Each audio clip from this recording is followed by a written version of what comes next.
เอาผู้ดีเขาซื้อรับชิ้นมาต้อนเด้อโดยขอบใจอะไรโดยขอบใจกันโชคกันมาเลยอย่าตกอย่าหยาบสาธุสาธุไปตลอดปลอดภัยโดยจะเจ็บอย่าไทยรางวัลที่1นี่เด้อตู้เด้อโดยถึงรางวัลที่1 400 ล้านนี่โดยห้วยเลขที่ดินใหม่ย้อนได้เฮาว่ะได้เฮือนใหม่พร้อมโดยมันแพงโพดอยู่นี่นะมองได้ใช่มันแบบเพิ่นขายแบบว่ามีที่มีทางออกแน่แบบว่าโมเมนต์ดินตาบอดนะมีอยู่บ่เพิ่นจะขายแถวนี้นี่โมยาคายนี่มาแพงโพดเท่าไหร่อันนี้เนี่ย50 ล้านฮะ50 ล้าน50 ล้านโดยหูยอยู่ใช้ไปฮอดใช้อ่ะนะนี่ใช้สิเบิ่งเฮานี่ป๊าเรื่องไผ50 ล้านเป็นเจ้าอยากว้าวมีเฮือนมีชาติเล่นชัดชื่อก็เล่นไม่เล่นเรื่องชุบยาชุบอันนั้นนี่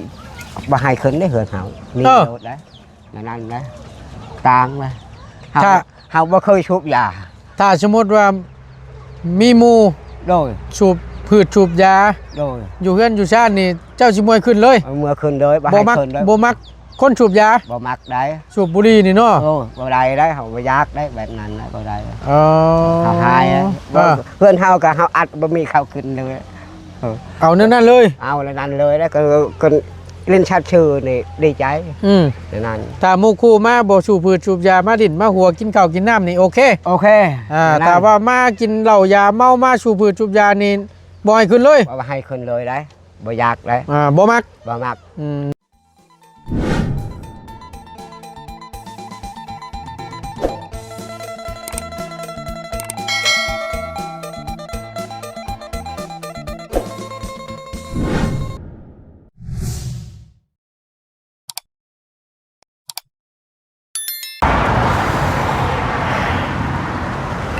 ปาโทถึงแม่นมืดปานนี้แสงบ่สาดเข้าพี่น้องเอ้ยหน้าแดดหน้าดำตัวใดแห้งแดดแห้งลำบาดนี้ เอาพี่น้องทั้งประตูเนาะกะแวะเข้ามาหาทางประตู7 ปีก่อนเนาะประตูอาเดียว่าซั่นจังแม่นเอิ้นยากเอิ้นช้าชื่อเพิ่นนี่ก็ได้เนาะเอากับภาพก็สิมืดๆเด้อพี่น้องเด้อกราบขอโทษขออภัยนำหลายๆพ่อแม่พี่น้องเนาะเอาก่อนอื่นพี่น้องเอ้ยกราบสบายดีและสวัสดีพ่อแม่พี่น้องเบิร์ดสู่คู่สู่คนเนาะวัยอยู่ในและก็ต่างประเทศก็ยินดีต้อนรับเข้าสู่ช่องประธานป้องชาแนลอีกแล้วพี่น้องเอ้ยพบเจอกันกับประตูนเนาะมาในคลิปนี้เอาเดี๋ยวทั้งประตูนจะเอาแนวแซ่บๆเข้าไปต้อนทั้งประตูอาเรียก่อนเป็นลาบซีดทั้งประตูนก็ซื้อมาต้อนมาฝากเพื่อนเนาะ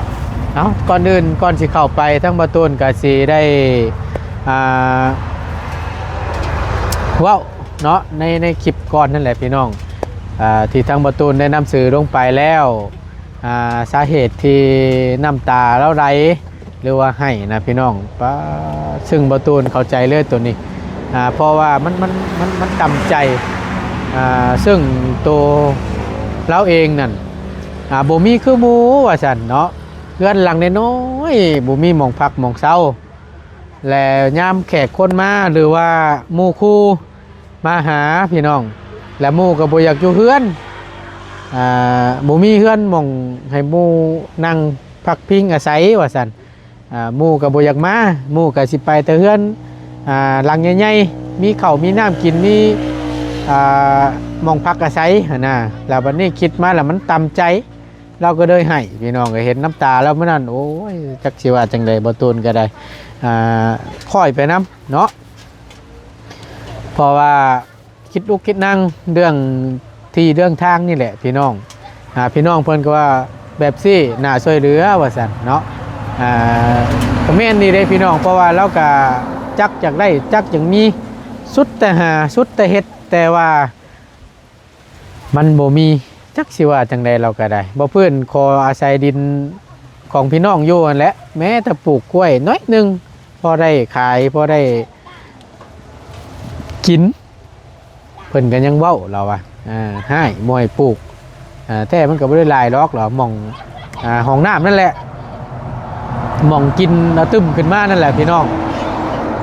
มันลดจักสิว่าจังไรเราอะลำพังโตเราเองนั่นบ่ปานใดพี่น้องแต่ว่าลูกเต้าเรานับมือนับวันใหญ่ขึ้นมาแล้วบานนี่แหละบ่มันสิว่าจังใดเนาะย่านพ่อแม่บ่อยู่เลยย่านไล่หนีแล้วมันสิยากนะเนาะเอาแล้วก็เรื่องดินที่ดินตาบอดนี่ห้ามเอาเล็ดขาดเด้อบ่ตูนเด้อว่าซั่นกับพักเบิ่งพี่น้องเนาะเพราะว่าก็ยังหาอยู่ตัวนี้ก็ยังบ่ทันได้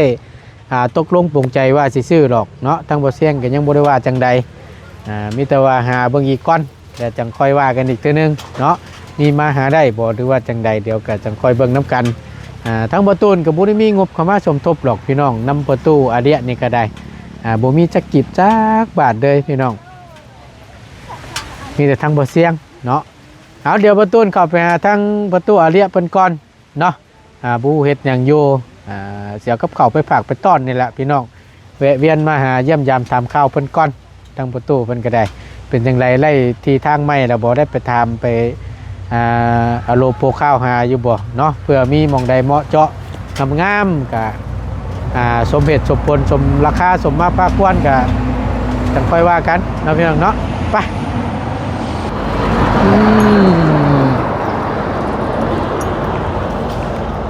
เฮ็ดจังเด้นั่นเฮ็ดหยังตู้ฮะแกงหน่อไม้โอ้คักแกงหน่อไม้จนไผไปหาเพิ่นชื่อให้ไผซื้อให้นี่ฮะใส่ซี่ใส่ไผน่ะเอาลืมแล้วฉันบ่ซะโดยลืมแล้วว่าซั่นโดยห้อยเลยหมวกไม่ใช่ไม่แท้อันนี้คือสีส้มต้องอยู่หมวกเพิ่นให้ไผเอาให้น่ะยังชื่อยังเฮาลืมแล้วจำบ่ได้ซ้ำจำบ่ได้โอ้ยให้วันนี้ใช้ปลดออกมึงดูค่ะ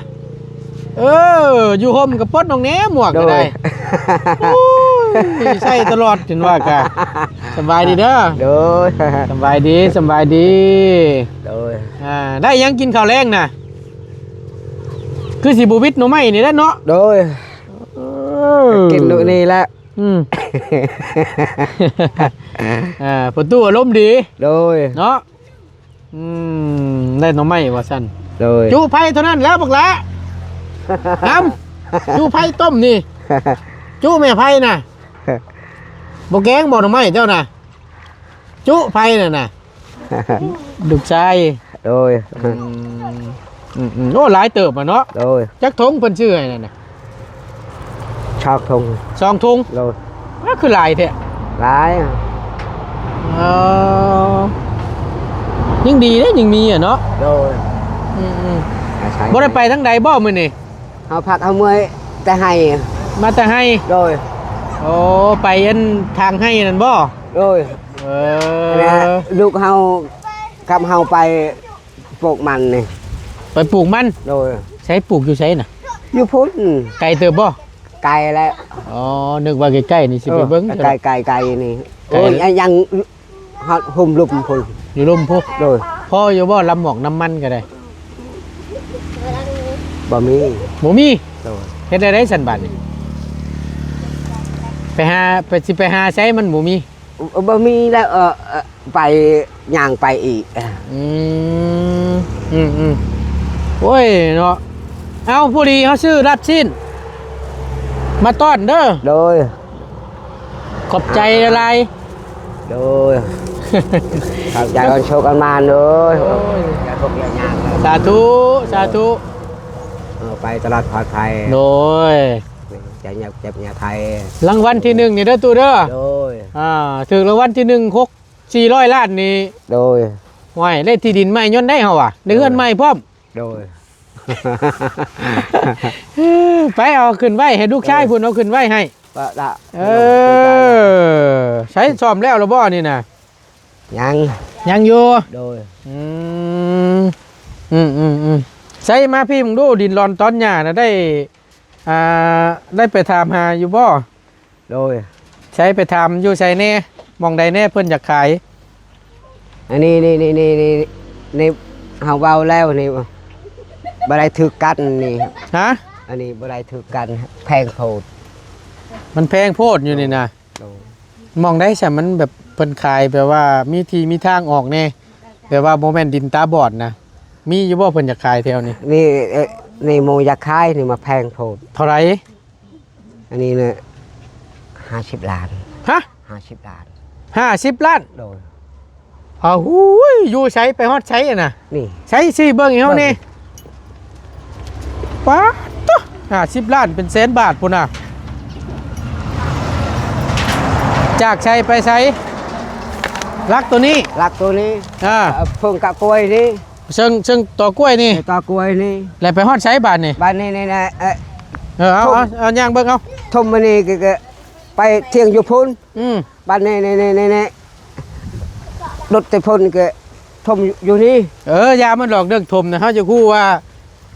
จากต่อกล้วยนั่นไปใช้อยู่ใช้เลนมันน่ะ นี่ ไปฮอดใช้ ชมเฮาโปกนี่นี่ได้ชมเฮาโปกนี่เลย ลงไปนี่ ลงไปนี่กล้วยกันนี่กล้วยเฮานี่ เฉพาะมองนี่บ่ โดย ลักตัวนั้นเนาะเป็นลักเลนเนาะ นี่ แล้วก็ย่าวใส่ต่อตัวนี้ นี่อ่า ให้โปกกล้วยนี่ นี่ กล้วยนี่ ย่าวลงนี้ ยาวลงนี่ไปอยู่พุ่น ย่าวลงไปว่าพู พุ่นฮอดพุ่น ไปย่างไปเบิ่งไป นี่ ปาดโถคือสินักแท้50 ล้าน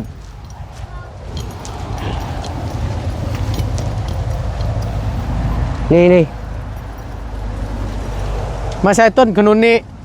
ขึ้นนี่ไปใส่หันบ่ลงไปหันบ่ ลงอยู่หันอยู่คนอยู่นี่ ขึ้นมานี่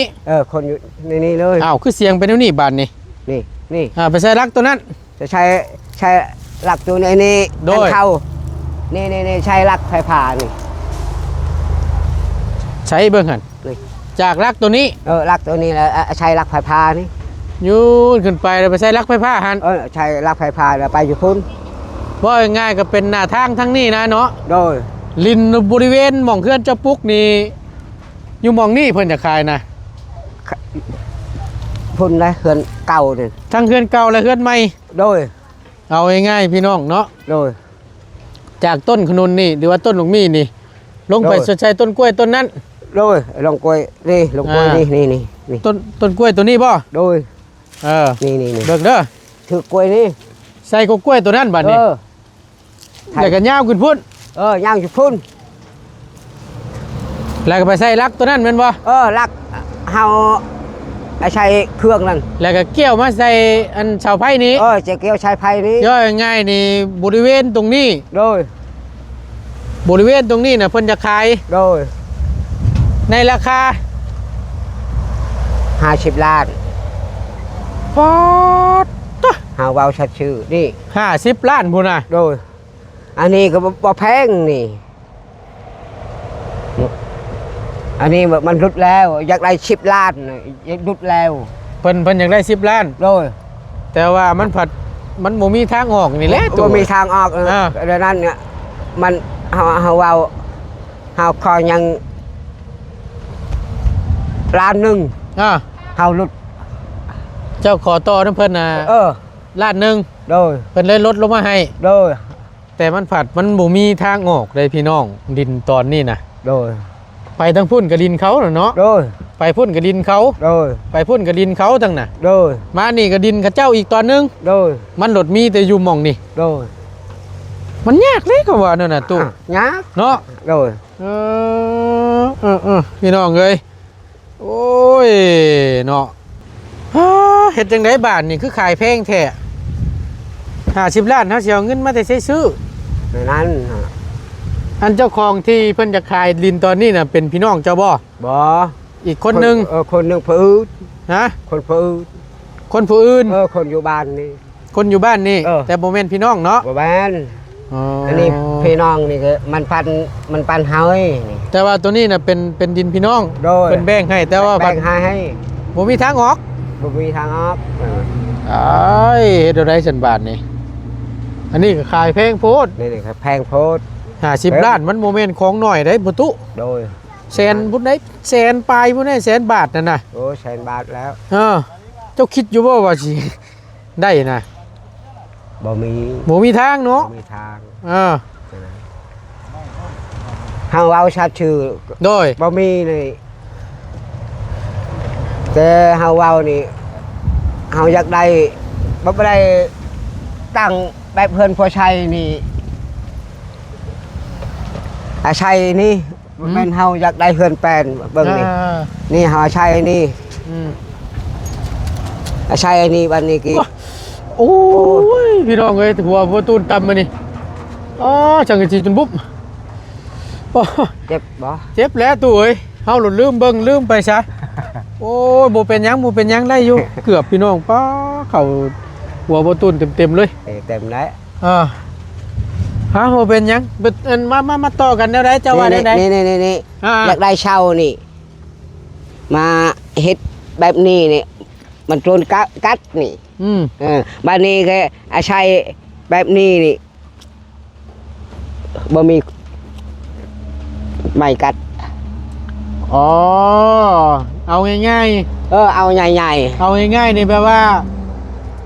ถ้าว่าได้ดินแล้ว ๆโดย และซื้อเสามา โดย และเสาเก้นๆในนิดนึงและบ่อยากพังเดี๋ยวนี้ โดย ถ้าเป็นไปได้นี่อยากมีตีนเสา มีตีนเช้าอาชัยนี่ มาตั้งไว้ ตั้งไว้ พวกมันจังบ่กัดเนาะ โดยบ้านนี้อาชัยกันนี่ก็ได้ อ่าแล้ววันนี้เรื่องพาเรื่องหยังนี่บ่ต้องเอาลูลา โดย เอาพากระตาดแอมก็ได้ โดย หรือว่าพาไม่เฮียแอมก็ได้เนาะ ได้ บ่ต้องหยังมากมาย โดย แปลว่าขอให้ได้ดินก้อน ได้เด่นก้อนบ้านนี้นี่ได้เช่านี่นะเช่าตั้งนี่มือขุดแบบนี้กี่อันมันกัดแต่ตั้งนี่อันมันได้กัดอาชัยปูนี่อาชัยนี่แหละแล้วนี่อาชัยกันนี่แล้ว อันนี้อาชัยกันนี่ก็อาชัยใหม่นี่ แล้ว สิว่าง่ายๆมีเสาแล้วอยากซื้อตีนเสานำมาตั้ง ตั้ง ตั้งตีนเสาแล้วมัน โดย จังปวกจะบ่กัด โดย ตีนเสาตัวไม้นั้นเนาะ โดย พอตั้งปุ๊บแล้วไม่แป้นปู โดย แป้นพื้นนี่เอาเป็นแบบซี่ก็ได้เราว่า โด เป็นไม้อัดนี่เนาะ โดย อ๋อ เสียชัยนี่ แล้วบัดนี้แหละอันแป้นแป้นพานี่บ่มีไม่แป้นก็เอาพากระจานนี่ก็ได้ ได้อาชัย มาแอมอยู่นี้ โดยแอมอยู่นี่ บ่ได้อีหยังมาก บ่ มาย ได้ ขอ ยัง แค่นี้ โดยได้โลด อ่า นี่เจ้าตั้งนี่ก็ชดอายุเห่าตายโลดเห่า ถ้าว่าได้ตีนเสามาตั้งใช้กับเสาใหญ่ๆงามๆได้นี่อยู่จน ตายโลด อยู่จนตาย โดย ก็ยังบ่มีปวกกิน โดย ถือว่าทนทานเนาะ โดย แม่นความเราอยู่พี่น้องเลยถ้าว่าได้ตีนเสามาและไม่เสาแก่นๆแน่เนาะ โดย หรือว่าบกแก่นกับมีหมอกผสมไปน้ำกันยังใครอยู่ โดย เนาะ นั้น ถ้าว่าพังจังซี่เลยย่านปวกมันกิน โดย เนาะ โดย มันกัดเสาแล้วมันสิหักไว้ นั้น ประมาณนั้น นั้นเห่าเบา เออ แล้วรับแรกนี่ต้องดินแด้ก่อนสิปลุกเคือนปลุกชานนี่ตู้ โด เอ้ ย ย นั้น เขาสิหาใช้สันบานนี่ จากคือหาอยู่บ้านไรก็เพิ่มมาเบาไปเป็นเจ้านี่ก็ได้เฮาบ่ได้นี่แล้วเขาเคยเฮ็ดให้เฮ็ดชวนอยู่บ้านนี่เฮาโปกแล้วชมนี่ ใหญ่แล้วเฮาบ่ได้ปะ พวกหมาก ก ล้วยหมากม่วง หมักม่วงเฮาปลูกในแคมป์นี่เฮาชมเฮาหมดเฮาปลูก ปลูกไว้พอได้กิน ปลูว้พอกินพออยู่ ใครกลัวไปซื้อเขาเนาะ ไก่กล้วยไปชื่อเขาในวันนี้ได้ตัวหนึงตัดกล้วยคนเวียดพอยเฮาอยากได้กล้วยได้เท่าไหร่เอา50เอามาเฮาจะชื่อเป็นนัวกินชาทุเอามาเฮาตัดให้เพิ่น เพิ่นชื่อ รถไปเที่ยวเด้อรถเวียดนี่ นี่เฮาปลูกอันนี้ก็ปลูกยังเจ้าหายว่าเฮาอดใจอย่าหายเฮาเด้อเฮาอดใจเฮาอยากได้นี่เฮาอยากเลี้ยงลูกเลี้ยงแม่เฮาก็บ่มีกินเอาปลูกเลย ขอปลูกแน่ โดยนั้นนี่เฮือนธรรมดานี่ลูกนอนก็เฮือนน้อยเมียนอนแล้ว เฮ็ดน้อยโอ้ไปยากแบบนี้ก็ยายเฮือนชำพอใช้คือบ่ได้ว่าดองแปนใช้แป้นก็บ่มีก็ยาก็ใช้อันนี้อยากได้ตังค์นี่แล้วบ่ต้องอีหยังมากมายบ่ต้องพิธีพิธันหยังขอแต่ว่าให้ได้เสางามๆและตีนเสาแล้วก็มาไม่ปงไม่แป้นนี่เอาไม้อัดปูเอาก็ได้แล้วก็แป้นพาเนี่ยแม่นเอาพากระจาดแอมเอาก็ได้บ่จำเป็นสิแป้นไม่ฉลงฉลาบ่ได้ใช้ยาได้งามๆหลังใหญ่ๆหน่อยนึงเนาะลูกก็นอนนำกันเมียก็นอนนำกันนะว่าง่ายๆลูกพ่อแม่ยังไงอยู่นอนน้ำกันให้อยู่มองเดียวกันว่าสั้นสานั่นอันนี้มันบูวิทได้นี่เนาะนี่บูวิทแล้วนี่หลายคนหลายคนนี่ก็นอนลูกก็นอนอยู่นี่คือเมียก็ผัวนอนอยู่พุทธเฮ็ดได้นั่นนี่นอนนำกันเลยว่ามีฮักนั่นอยู่เฮือนใหญ่อบอุ่นว่าสั้นสาโดยเนาะนี่ก็บ่มีก็เฮาอยู่แบบนี้แหละแล้วเชื่อเจ้านี่ตู้โดยทั้งประตูนมายามใดเห็นอยู่ตลอดเชื่อตัวนี้มีตัวเดียวนี่บ่เสือแขนยาวนะอ้าวก็เฮาไปป่าคือเฮาใช้นี่ก็เฮาอยู่เฮือนคือเฮาใช้เครื่องดำบ่เอ้ยเนาะเอาตู้โดยมือนั่นน่ะอันเฮาถามแน่มันอันมือที่เจ้าน้ำตาใดนะพี่น้องเพิ่นเห็นแล้วเพิ่นดูโตนเจ้าเป็นยังจังไห้เพิ่นว่าโดยมันคิดคำใดขึ้นมาจังตำใจเจ้าตำใจเฮาแม่นเฮาเบิ่งหมู่เพื่อนอยู่ก็มีข้าวกินก็มีบ่เก่าดอกรถรางได้แต่น้อยเดียวเฮือนอยู่พอดีใจแล้วภูมิใจแล้วใจแล้วขอให้ได้เฮือนอยู่ได้เฮือนอยู่ให้ลูกให้เมียอยู่เมียอยู่สบายเมื่อใจพ้นคือเบิ่งคือหมู่นี่เฮือนเฮาคือกันกับหมู่บ่ได้รถบ่ได้รางก็ยาบ่เป็นหยังตัวนั้นเนาะเป็นหยังบ่มีทางเว้าง่ายๆก็ขอให้มีที่ชุบหัวนอนเนาะไม่ชุบกว่านอนนอนอยู่นอนอันนั้นนอนไปนอนมานั่นอยากได้เฮือนแบบนี้นี่เฮือนเมื่ออยู่พุทธไปเมืองเฮาโอ้ยเบิกนอนเฮือนหมู่บ่อยากขึ้นดอกเฮือนแบบนี้หมู่บ่อยากมาดินหมู่บ่อยากขึ้นน้ำซ้ำโดยนั่นนี่กันหมู่ไปกินยังอยู่เฮือนอยากขึ้นนั่งชัดชื่อก็บ่มีเลยแต่อยู่ตารางนี่แหละว้าวนั่นเฮือนใหญ่ก็ขึ้นนำกันคือว้าวเรื่องภัยอยากได้ว้าวนั่งแอนล้มกันแอนล้มกันหมู่คู่มาดินน้ำเนาะมีเฮือนมีหม่องพักอาศัยให้หมู่นั่งหมู่ดินหมู่นอนเรื่องภัยเจ้าอยากว้าวมีเฮือนมีชาติเล่นชัดชื่อก็เล่นไม่เล่นเรื่องชุบยาชุบอันนั้นนี่บ่ให้ขึ้นได้เฮือนเฮามีโดดได้นั่นนะต่างนะเฮาบ่เคยชุบยาถ้าสมมติว่ามีหมู่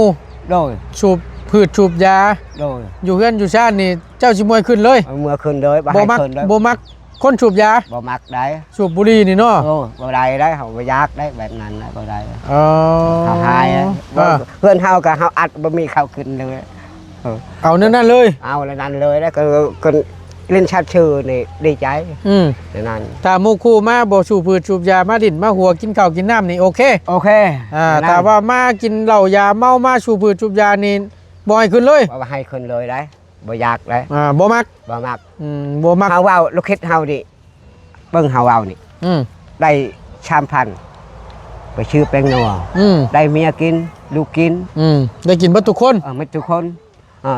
ได้50ไปชื่อข้าวกินหมดคนว่าได้50ไปชื่อยาชูบช้ำบ้ายเฮาได้กินแต่เจ้าผู้เดียวกินผู้เดียวปัดลูกเมียนี่บ่ได้กินน้ำลูกเมียบ่ได้กินน้ำทุกลูกทุกเมียเลยทุกลูกก็ทุกเฮ็ดบ่ได้แบบนั้นเฮาบ่มักในพร้อมดีพร้อมกินพร้อมอยู่สบายลูกก็สบายเมียก็สบายครับมีข้าวกินเราก็อื่นมากินข้าวไปเล่นพออยากกินข้าวเอามื้อกินข้าวมีอยู่เฮือนนั่นเฮาอยากได้สุดยอด ตัวเอ้ย นี่ เป็นความคิดที่เยี่ยม โดยนั่นเฮา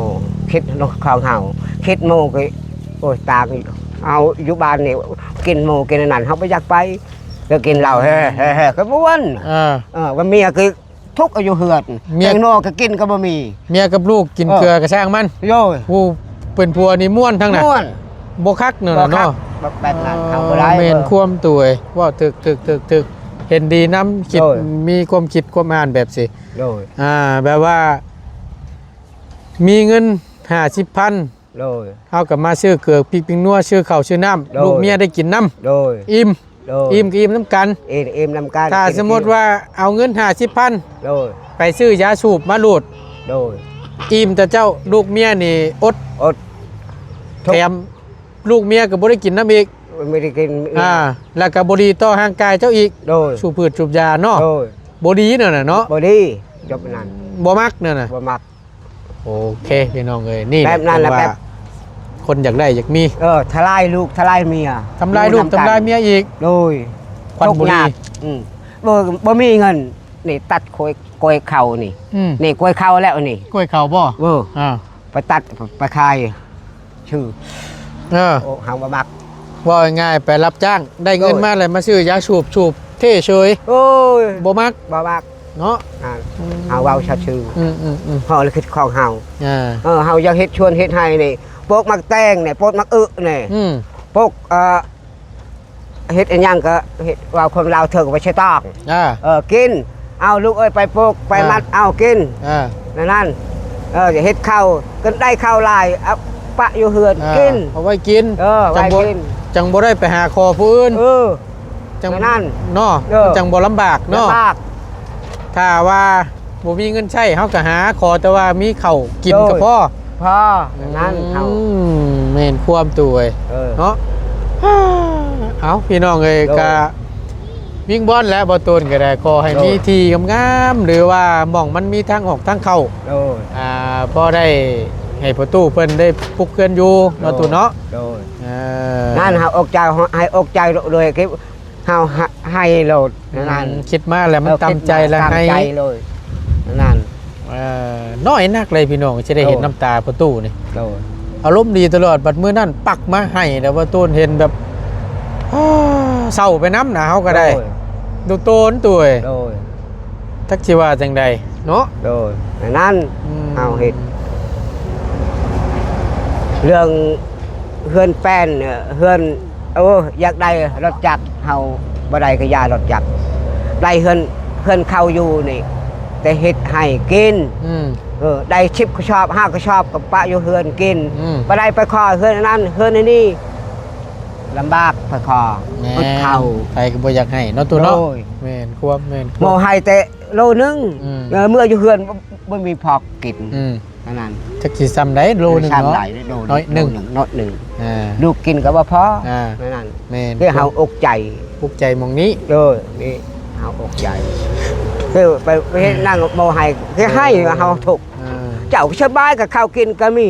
เบิ่งเฮือนใหญ่ เพื่อนก็มีอยู่เขาก็มีกิน โดย อ่า บ่ได้ไปใช่เฮ็ดเวียกก็สบายเมื่อก็เอากิน อืม เฮ็ดเวียกก็เมื่อกิน อืม นั่น พดหนาวตัวเอง โดย เนาะสู้ๆนี่แหละ โดย จักมือหนึงต้องมีแหละ โดย เป็นของเฮาเนาะ โดย เป็นกำลังแห่ง นี่ ใจ เฮาเว้าชัดนี่เฮา โดย เรื่องเฮาเรื่องโมเลยโอ้ยนับแบบอยู่บ้านนี่ก็กินเหล้าก็กินอันนั้นเนี่ยโอ้ยเฮายอมกับผลแล้ว อืม ยาแล้วครับ ยาเพิ่นเนี่ยเพิ่น โดย กินโดดเพิ่นมีเนาะ โดยเพิ่นมี ชื่อเก่าชื่อน้ำเลี้ยง โดย ลูกเลี้ยงเต้า โดย เลี้ยงลูกเลี้ยงเมียนี่มันพอ โดย เนาะ นั่นเฮา เนาะ นี่เฮาปลูกนี่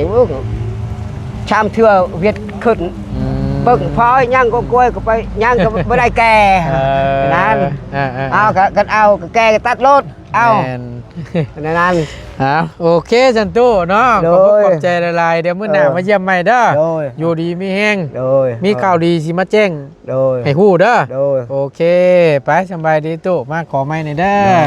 อโดยพี่น้องเลยนี่แหละเราเล็งมาหมองเสาไผ่นี่เราอะเสาไผ่แล้วออกมานี้ตามเบิ่งติดถนนใหญ่นี้นี่หมองนี้สูงๆนี่เลยพี่น้องเลยไปฮอดลักขั้วตัวนั้นเราว่านะนี่ลักตัวนะนี่ของลักนี้ แล้วก็ลงไปใส่หันลงไปหันว่าง่ายบริเวณเพื่อนเก่าเราเนี่ยนะอยู่หมองนี้อยากขาย50 ล้านว่าซั่นตามที่ทางประตูเราว่าเมื่อกี้นี่ที่โทโหดแท้ๆพี่น้องเนาะก็ได้พี่น้องเอ้ยเอาเนาะก็เป็นความคิดที่ดีพี่น้องเนาะเรายาปลาปิ้งบ่มักบ่เห็นดีน้ำเราอ่ะถ้าว่า